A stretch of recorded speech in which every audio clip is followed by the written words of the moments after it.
Morning students, তোমরা সবাই কেমন আছো? আমিও ভালো আছি।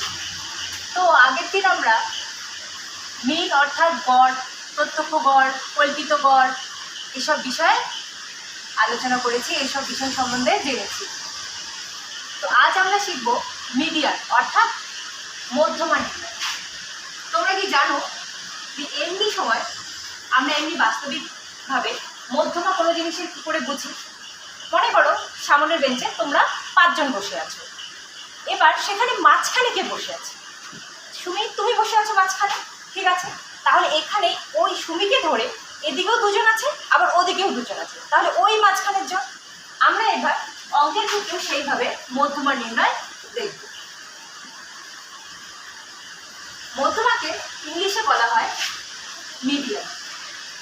আর এই জিনিসগুলো তোমরা সবাই জানো, আমাদের রাশি বিজ্ঞানে আছে। এবার আমি বলছি যে মনে করো তোমাদের গত সেমিস্টার হয়ে গেছে। এবার প্রিয়া, গত সেমিস্টারে তোমাদের 40-এর মধ্যে ম্যাথ পরীক্ষা হয়েছে। এবার তোমরা ধরো 5 জন বান্ধবী নাম্বার পেয়েছো। কী কী নাম্বার পেয়েছো? কেউ ধরো 30 পেলে, কেউ ধরো 35, কেউ ধরো 33, কেউ ধরো 32, আর কেউ ধরো 37 পেলে। এবার এখানে আমরা কী করে বুঝবো যে এখানে মিডিয়ান? তো আমরা এখানে ডাইরেক্ট এটা থেকে বলতে পারবো না মিডিয়ান। প্রথমে আমাকে সংখ্যাগুলোকে ছোট থেকে বড় আকারে অর্থাৎ ঊর্ধ্বক্রমে, মানের ঊর্ধ্বক্রমে সাজিয়ে নিতে হবে। তো বলতো দেখি তুমি পিউ, যে মানের ঊর্ধ্বক্রমে সাজালে আমরা কি কি পাবো? প্রথমে পাবো 30, তারপর কত পাবো? 32, তারপর কত পাবো? 33, তারপর পাবো 35, আর তারপর পাবো 37। বা একদম ঠিক। এবার দেখো তো যে একদম মাঝখানে কে আছে, মানে যাকে ধরে আমরা দুদিকটাকে সমান ভাগে ভাগ করতে পারবো। অর্থাৎ এখানে 33 আছে, 33-এর এদিকেও 2টো সংখ্যা 30 আর 32, এদিকেও 2টো সংখ্যা 35 আর 37। সুতরাং এখানে 33কে বলতে পারবো যে এই যে প্রদত্ত তথ্যটা, আমরা যে তথ্যটা দিলাম সেখানকার হচ্ছে মিডিয়ান হচ্ছে 33, অর্থাৎ হচ্ছে মধ্যমা। চলো আমরা আরেকটা উদাহরণ দেখি। এবার ধরো তোমাদের হাইট নিয়ে আলোচনা। তোমাদের এক একজনের এক এক রকম উচ্চতা আছে।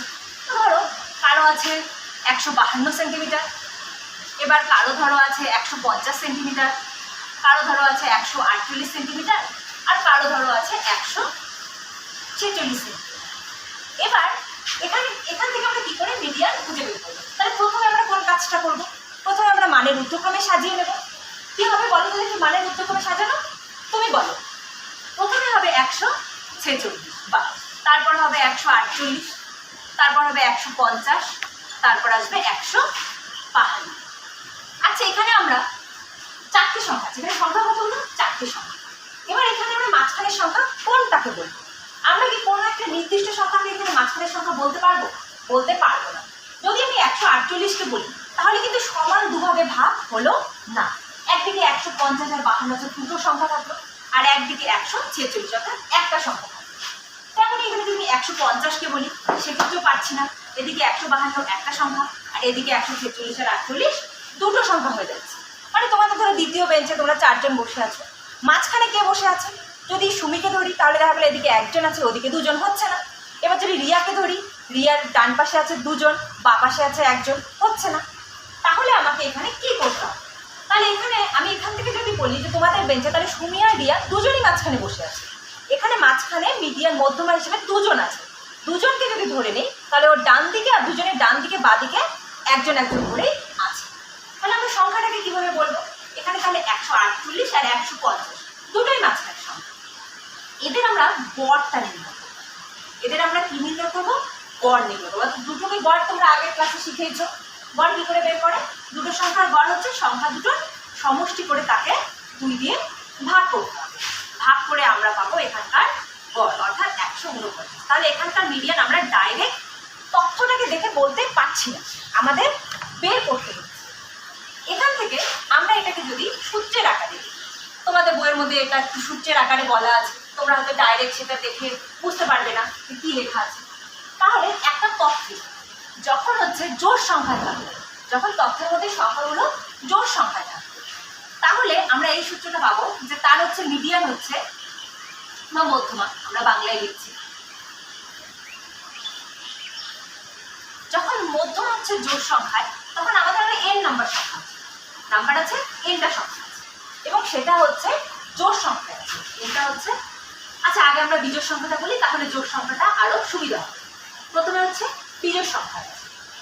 এবার বিজোড় সংখ্যার ক্ষেত্রে আমরা কি করব, n+1/2 তম যে মানটা, n+1/2 তম যে মানটা, আমরা প্রথমটায় যেটা শিখেছি যে 5টা মান ছিল, তাহলে 5 + 1/2, সেটাই হলো 3, মানে 3 নম্বর তম মানটা, 3 নয়, 3 নম্বর তম মানটা, থার্ড মানটাই হচ্ছে আমাদের এখানে মধ্যমা। আর যদি এনটা যদি জোড় হয়, এটা যদি আমি জোড় ধরি, যেরকম আমরা পরের উদাহরণটা, দ্বিতীয় উদাহরণটা করলাম যে 4টে সংখ্যা ছিল, সেক্ষেত্রে আমরা মধ্যমা বের করব যে n/2 তম মানটা ও n/2 + 1 তম মানটার গড়।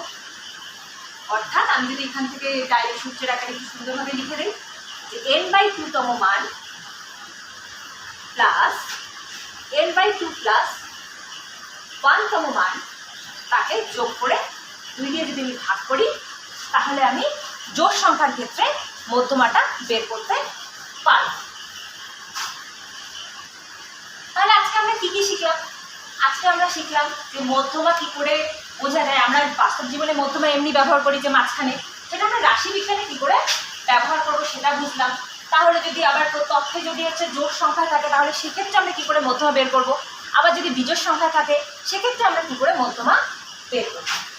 এবারে আমি কিছু কর্মপত্র তোমাদের দিচ্ছি, তোমরা বাড়িতে চেষ্টা করবে, আর না পারলে আমি পরের দিন বুঝিয়ে দেবো।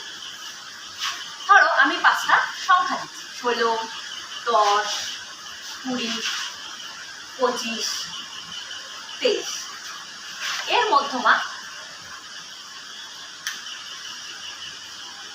20, সত্য নাকি মিথ্যা। আবার আরেকটা উদাহরণ আমরা দিই যে হচ্ছে 20, 25, 22,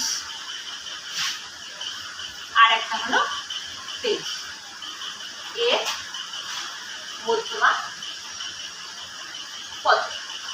তোমরা এটা চেষ্টা করবে বাড়িতে, না পারলে আমি পরের দিন আবার করিয়ে দেবো। আজকের ক্লাস এই বলবো।